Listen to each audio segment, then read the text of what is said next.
Здравствуйте, дорогие друзья!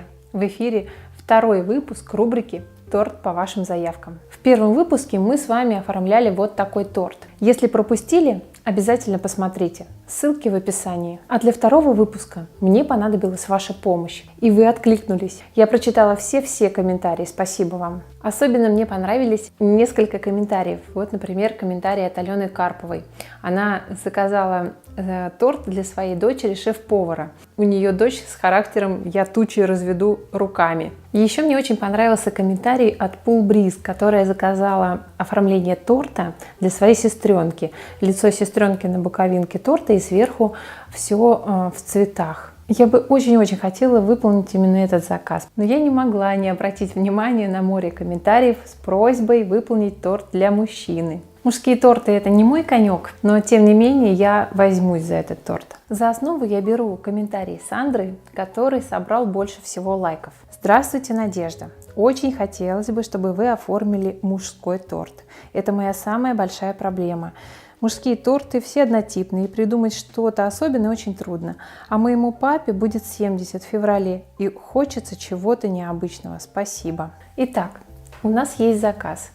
Юбилей мужчины 70 лет. Я сразу стала смотреть букеты живых цветов для мужчин, но они оказались очень сложными. Там такие сложные темные гаммы, переливающиеся одна в другую, переходящие, сложные какие-то цветы большие экзотические или сложные сухоцветы. И я поняла, что это ей не подходит, там больше деловой букет, а нам нужен торжественный. Я стала подбирать гамму подходящего цвета для мужчины. Легче всего мне показалось это сделать, просмотрев одежду для мужчин, например, какие-то смокинги, костюмы. И мне попалась фотография костюма, в котором в петличку вдет цветок. И мне она очень понравилась. Я сразу поняла, что именно такой торт мы и будем делать. Цвет костюма здесь почти черный, да, у нас вот он.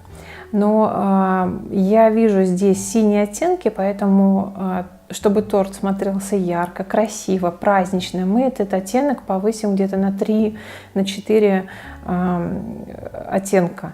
У нас будет такой яркий, красивый, темно-синий, с просветами, с какими-то темными пятнами, королевско-синий цвет.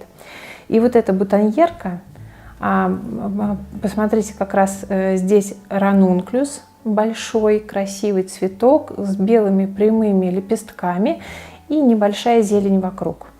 Вот эту часть мы как раз оставим и перенесем ровно на торт. И вот эта бутоньерка, она занимает совсем небольшую часть на торте.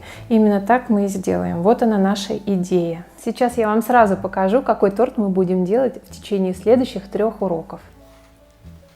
Посмотрите, какой красавец у нас получился. Торт на юбилей 70 лет. Обратите внимание, мы сделали ровно такой же ранунклюс, который мы видели на фотографии.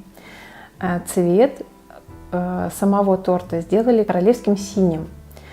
Подчеркнули некоторые моменты серебром, потому что именно серебро — это благородный оттенок, который подходит к классике как нельзя лучше. И зелень, именно зеленую зелень, мы заменили на серо-голубой цвет с добавлением терракотового, потому что это подчеркивает синеву, это делает торт более строгим, более мужским. Так как у нас цветы, нам нужно было над этим очень хорошо подумать и постараться. И, конечно, серебряные капельки. Они добавили еще одно направление, как у нас линия спускается, да, к серебру и вниз, и оставили место для надписи. Оно дает, во-первых, пространство торту, да, который в строгом стиле сделан, и в то же время можно здесь какое-то послание сделать. В следующих 3 уроках мы с вами шаг за шагом оформим этот торт. Прямо сейчас напишите, пожалуйста, в комментариях все, что вы думаете об этом торте. А также по доброй традиции я жду вашего заказа на следующий торт. Напиши в комментариях свой заказ, и, быть может, именно твой торт станет героем 3-го выпуска. В следующем уроке мы с вами выровняем торт и подготовим его к украшению цветами.